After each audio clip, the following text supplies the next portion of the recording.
My name's Dave Ovell, and I have the privilege of serving as the lead pastor here.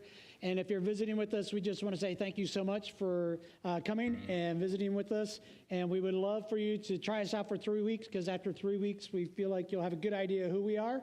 And we believe after 3 weeks, you'll find this a place to call your church home. So we're going to be doing a one-off message today called I Don't Get It. And this is kind of actually how I feel the disciples from time to time, when they're interacting with Jesus, they had this kind of expression where he would give a lesson, he would give a teaching, and they would just be like, we don't really know what you're talking about, and they would even ask for explanation. And so we're going to be talking about one of those today. But before that, I wanted to say, so summer's coming. Tomorrow's June. And so for the month of summer, here we go. For the summer months, we are going to be doing a study on Galatians.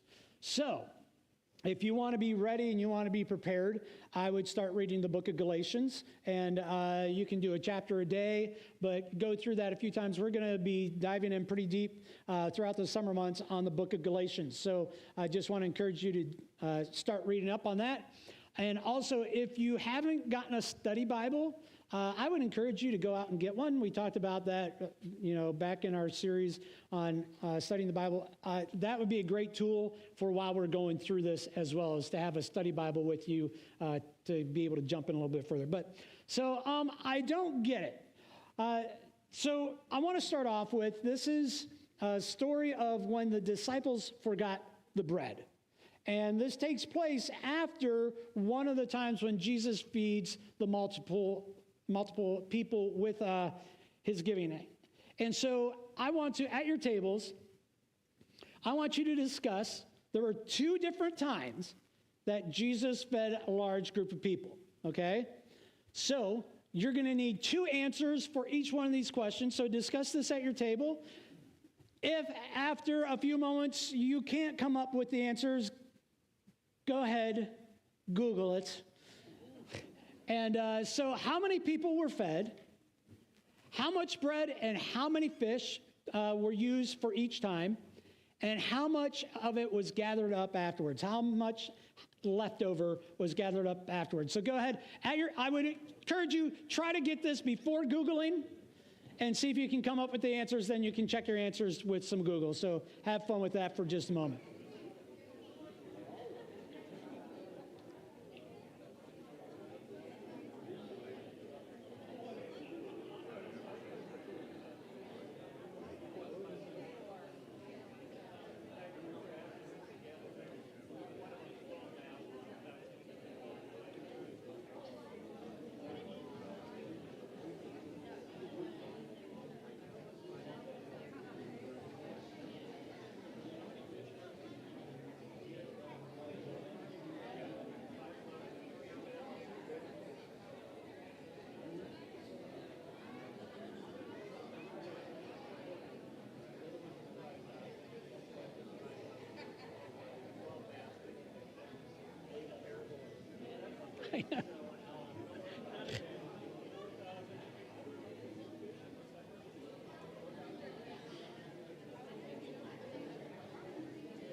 All right.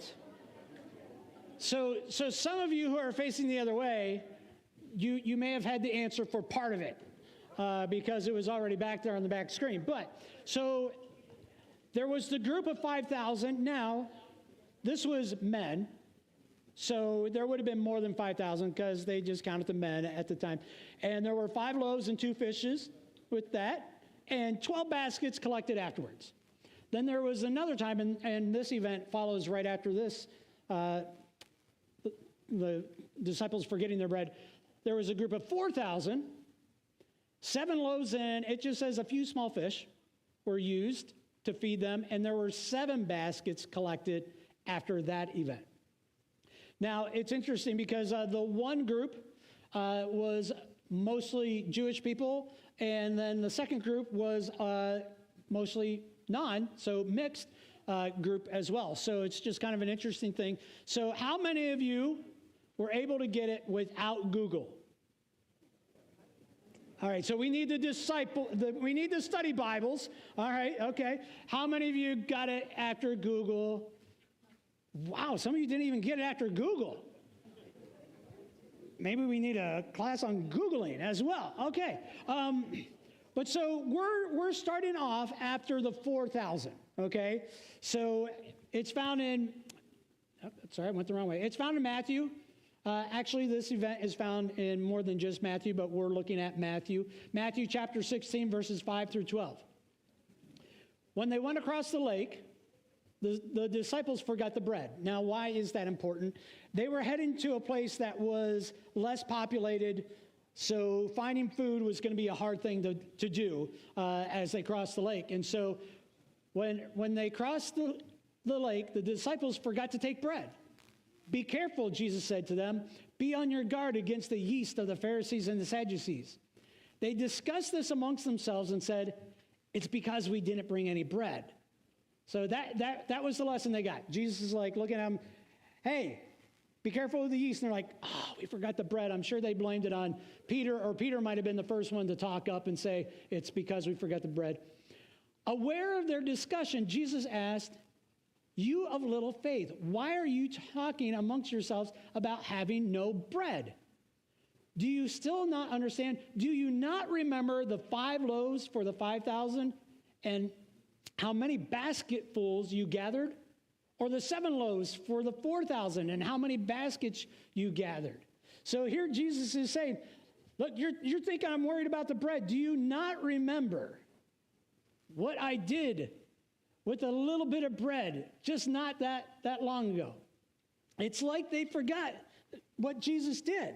Like, have you ever been in an experience where you're fearing or you're dreading something coming up and you're like, oh, I hope God can handle this. And you forget some of the things in life that God has already handled for you. But here it is, Jesus, I would love to have been able to see this on video, on live stream, of the disciples. They're all in one boat, right? So there's the 13 of them, and they're about ready to go over. Someone has to realize we forgot the bread, right? In one account, it says they forgot the bread except for 1 loaf. So someone brought a loaf of bread. And then Jesus warns them, hey, be careful of the yeast of the Sadducees and Pharisees. And so I don't know if it was the person holding the bread went, it's because we don't have enough bread. And then the disciples gathered together like they must have done multiple times when Jesus gave a parable or whatever, and they're gathering and they're discussing and they're like, they're in the same boat with Jesus, okay? Remember that. It's not like they could go, hey, let's go over here and discuss. They're in the same boat, so somehow they're trying to talk amongst themselves without Jesus hearing them. I think it's because we didn't bring the bread. And then they're probably going, who was supposed to bring the bread? It wasn't my turn to bring the bread. It must have been your, and they're having, and I know Jesus is fully God and fully human. So I believe that his fully human part of him is just like, oh my goodness gracious, people, right? But we can look at the disciples and go, you guys are so silly. How can you forget all the amazing things that Jesus has done? How can you forget that even if you have 1 loaf, he can take care of the multitude? And you're worried about this. And we can fall in the same trap as the disciples did of thinking that, forgetting about what he did. But here's the catch. Jesus goes on. How is it do you not understand that I was not talking about bread? But be on guard against the yeast of the Pharisees and Sadducees. Then they understood that he was not telling them to guard against the yeast used in bread, but against the teachings of the Pharisees and Sadducees. Now, if you read through the Bible, first of all, how many of you knew the story about the disciples forgetting bread? Okay, good. Didn't know how many loaves for the multitudes, but you knew this story. That's awesome. So here Jesus is telling them, be wary, be on guard against the use of the Pharisees and the Sadducees. They go right to the bread. And Jesus has to come back and say, no. I'm telling you, be on guard against the yeast of the Pharisees and Sadducees. And then they're like, oh, he had to tell them a second time. And this is where I want to kind of land. Yeah, it's a fun story. The disciples forgot the bread, and they think Jesus is talking about bread. And there is a lesson there that we need to remember all the amazing things God can do. But this is the real lesson that Jesus is trying to tell the disciples. It had nothing to do with bread. What he was saying is, look, you need to be on guard with the influence that these two particular groups can have on culture and on you. And it's not necessarily that he's just pointing out Pharisees and Sadducees specific. Like, oh, these particular Pharisees are these particular Sadducees. So who are the Pharisees? Who are the Sadducees? They're kind of the religious bigwigs of the time, right? They're, it's not true, but kind of like there are two big denominations in the church of that day. Okay, so that's one way of thinking of Pharisees and Sadducees. And Jesus is saying, look, you need to be weary, you need to be on guard on some of the teaching that, yes, even church leaders are teaching, because it's contrary to the truth. Now, if you want kind of a who's what, Pharisees, broad strokes, legalistic, man-made rules. The Pharisees were the ones that came up with all the oral tradition rules and laws, and you can't walk this far, and you have to do this before you can do that. So all the rules and everything was about temple worship, and you had to toe the line, you had to walk it perfectly, you had to follow all the rules exactly right to T. But a lot of the rules that they had were rules they made up. A lot of the rules that they had were all because they were being legalistic. Now, they may have started off with good intentions. Hey, we don't want you to sin in this way. And so in order to keep you from committing this sin, we'll back up a few steps and say, make sure you don't do this or that. Right? Okay, yeah, I'm going to anyway. All right, so we as a Wesleyan church, we have some of those. We have some rules that, quite frankly, we say, hey, these are Bible-based, but they're rules that they're not going to keep you from salvation. And I'll go back in history. The history of, man, you could not go out to eat on a Sunday because that was breaking the Sabbath.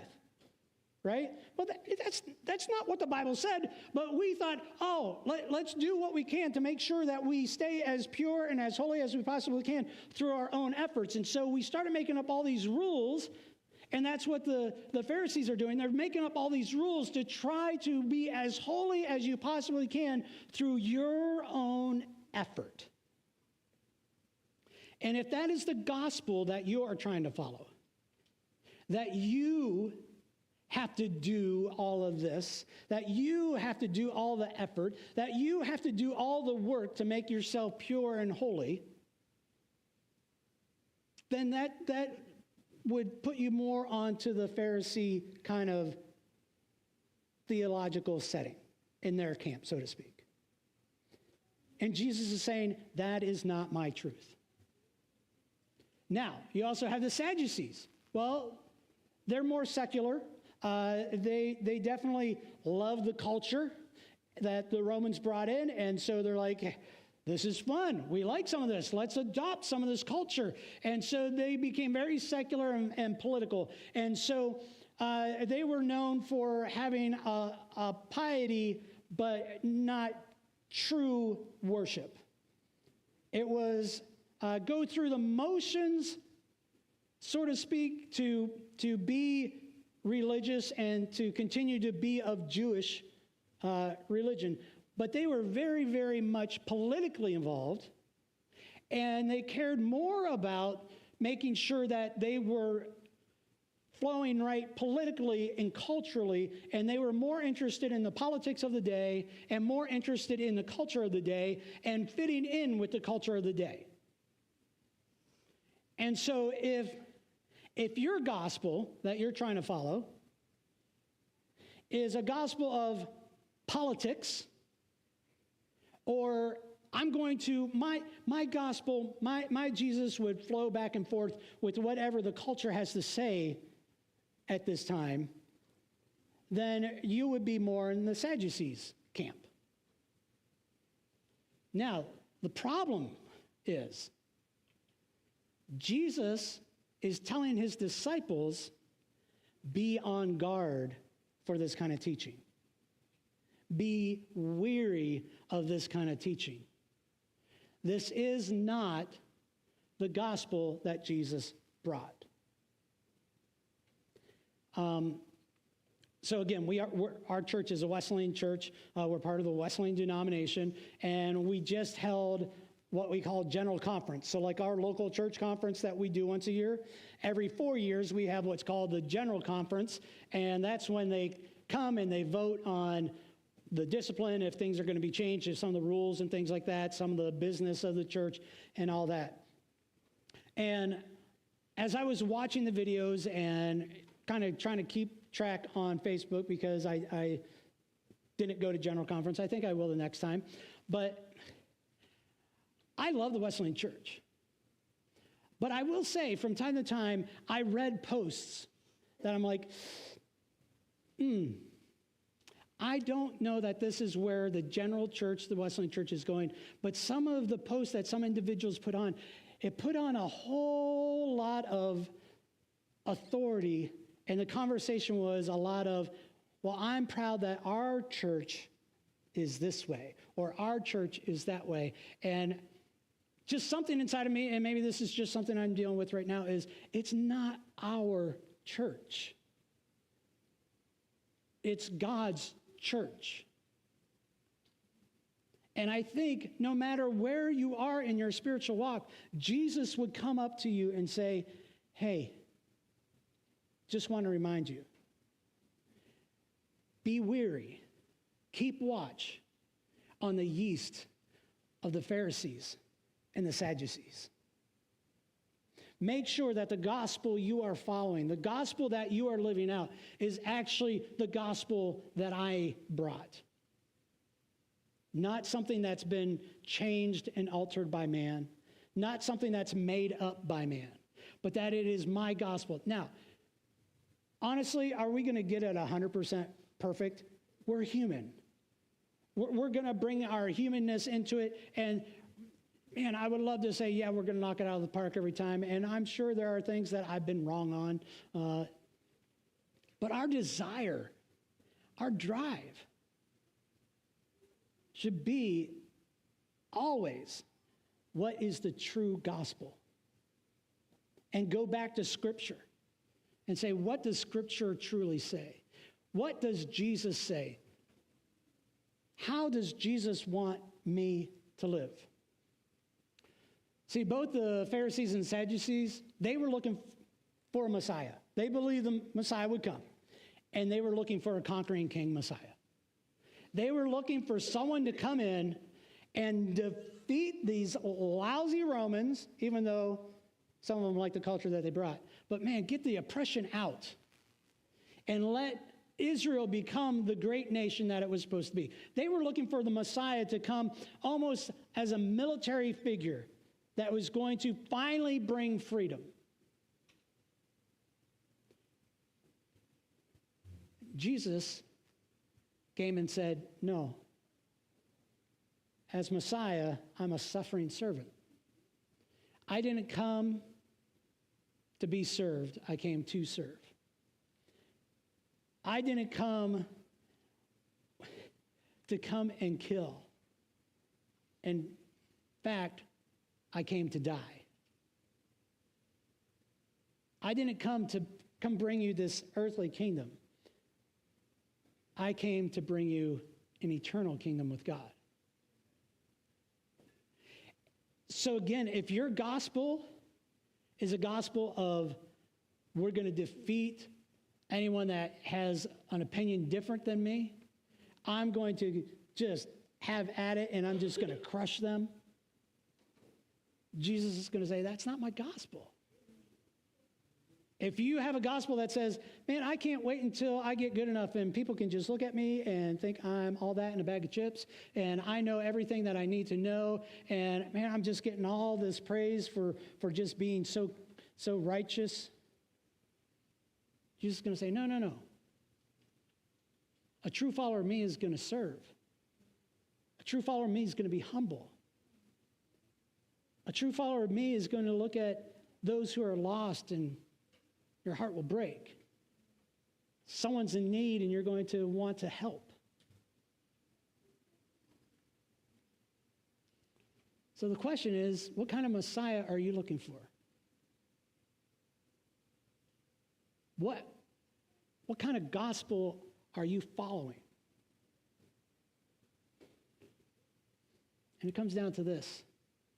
We need to let the Messiah shape us into his likeness rather than try to shape the Messiah into ours. I feel like, and again, I step on Wesleyan toes because I'm Wesleyan and I feel like we're family and I can do that. But there's so many denominations out there. There's so many different church groupings out there. And I feel like some of that comes from we as people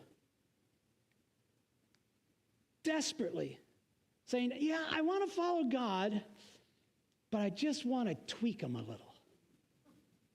And I want to serve a God that I'm comfortable with. And so I'm going to make the Bible say this, or I'm going to make the Bible say that. And now I'll be more comfortable with that God, and so I'll follow that God. That's the Messiah I like. Rather than saying, there is one God. There is one Messiah. And I am going to change myself and allow him to shape me to become what he has created me to be, what he desires me to be. I will live the life he calls me to live. And I'm going to let him shape me rather than me try to shape him. And so I just want to encourage us. We're going into summer months, and it tends to be summer months are vacation from school. You might take some vacation from work, and oftentimes you take vacation from church. I want to encourage you this summer, don't take vacation from church. Let's, as we go through the book of Galatians,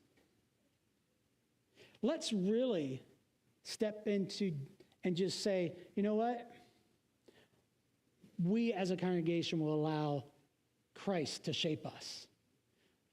We will not try to make God the God we want him to be. Rather, we will allow him reshape us and help make us who he's created us to be. An interesting thing about yeast, if you've ever baked, doesn't take much. Doesn't take much to make a big impact. I think Jesus used that specifically because he knew it doesn't take much wrong theology, wrong view of the Messiah to make a big impact on how people live. And so we need to make sure. We need to be praying and watching God, any way in me, not just large group, but God, any way in me that begins to try to shape you, please point that out and get rid of that from me so that I can truly just focus on you and say, God, shape me, mold me. Help me be what you've called me to be. And I think as we do that individually, as a congregation, as we continue to work together and we encourage and we equip each other to continue to take our next spiritual step, I think we'll be God-honoring, and we can become more and more the individual, the group, and the church that God has created us to be. And think of the impact we can have on each other and on our community in this world. And we can worship and celebrate the amazing awesomeness of our God. Let's go ahead and pray. God, we thank you so much for who you are. And God, I just ask in me, God, whenever there is a time when I try to reshape you, God, make that abundantly clear. God, help just to get rid of any of that yeast that I may have allowed to seep into my life. And God, we're all human, we're all flawed, and God, you still love us. And you still care for us. And God, you are putting us back together into what you've created us to be. And so, God, we just pray, as this next song is going to say, God, that you would just create us into who you want us to be. And God, help us to worship you, to honor you, and to allow you to shape us.